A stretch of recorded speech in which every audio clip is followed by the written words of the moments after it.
at Summer NAMM 2015 on the Yamaha booth with Nate, who's going to show us another in the Reface range. It's the CS this time. So Nate, this is broadly based on the famous CS range of Yamaha synths that people know and love from yesteryear, right? Yeah, indeed it does. CS, you know, CS stood for control synth, and that was when we launched the first control synth with the CS80 in 1976, I believe.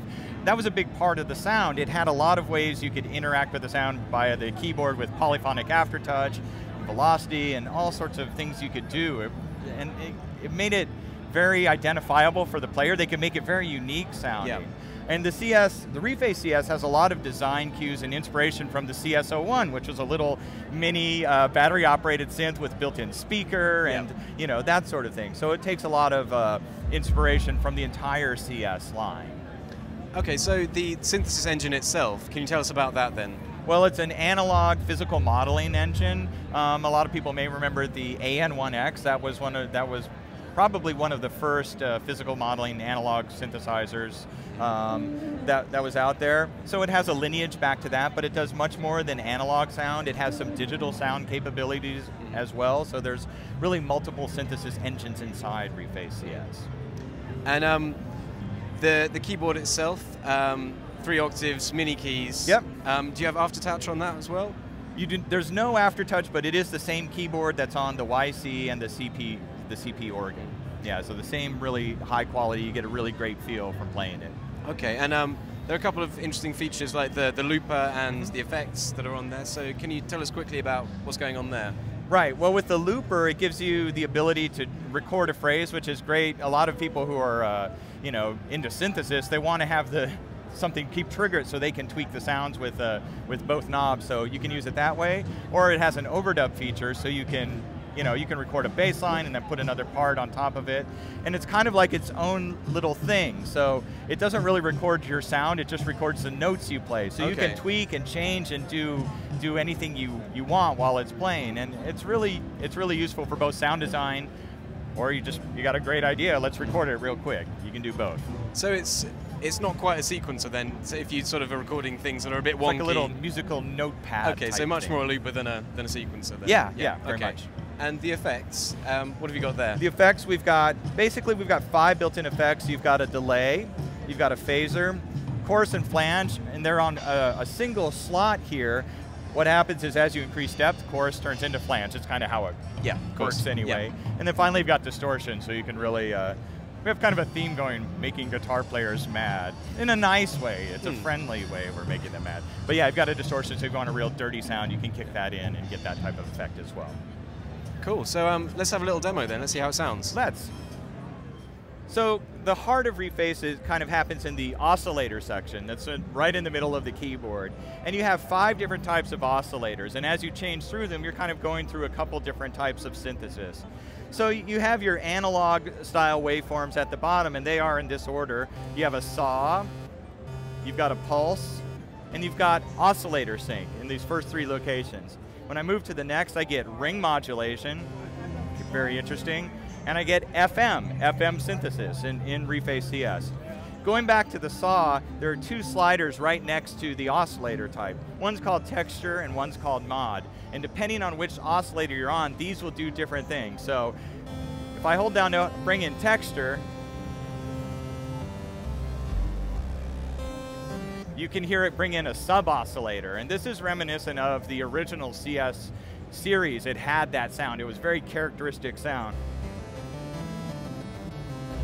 Now I bring in mod, this brings in a multi-saw.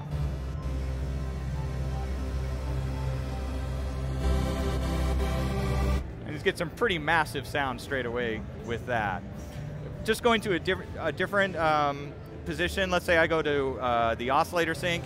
Here's where I can sweep through, be changing the pitch of one, get the kind of classic oscillator sync type sounds. And these can be modulated with the LFO as well, and we'll get into that a little bit later. Finally, the FM can just make some purely, very mellow sounds, very soothing, and it can go to stuff that's really chaotic.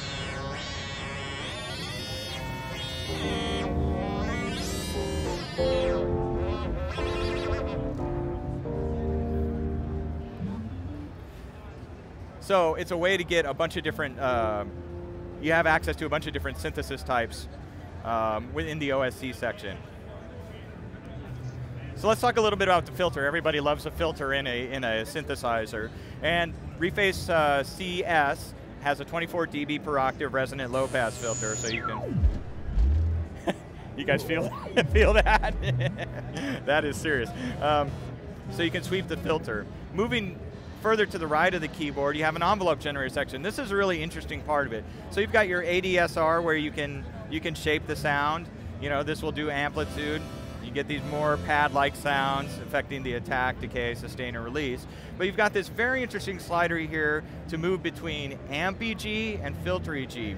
Typically, this is usually a switch, and you have an EG for the filter and an EG for amplifier. Well, this takes this envelope, and you can route it to filter. So in this position, get that sort of thing. Bring it back down.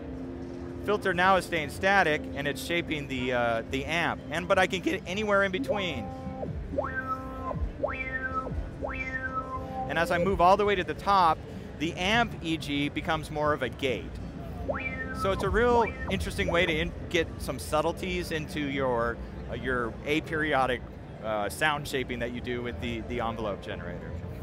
If you want more of a looping type effect for, you know, whatever you've got there, you've got an LFO section, so I can go into the LFO. I can do amp. It can be assigned to filter as well. Pitch. This is what I use to do vibrato.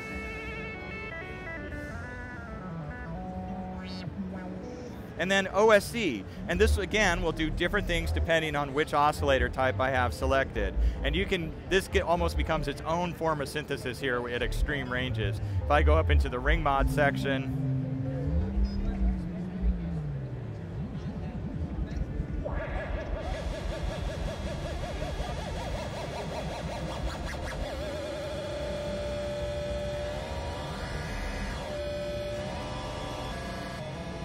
I get these real chaotic sound. It modulates so fast it almost becomes its own tone. Rounding it off, oh wait, sorry, one more thing. Portamento, this is really cool. I love the way this control works. You've got this switch, you can be in poly mode, or if I go up one click, now I'm mono. And as I click it further up, porta increases.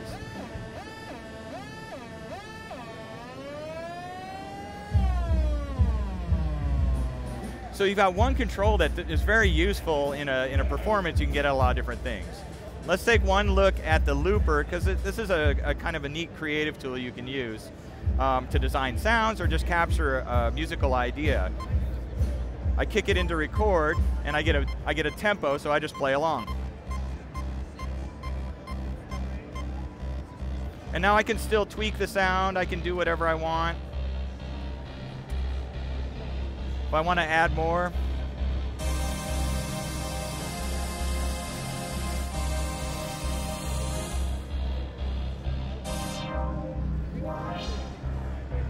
and I can add effects, and so on. Finally, you've got an effects section that we talked about. You've got your delays, phaser, chorus. There's the flange kicking in, and finally distortion.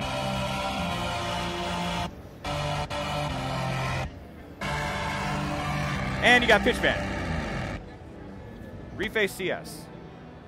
Right, so Nate, when's it going to be available, and how much is it going to cost? We imagine late August, early September, and the MSRP is $799. And if you look online, it might be less than that. Who knows? I would imagine so, yeah. Okay, great. Thanks very much. Thanks.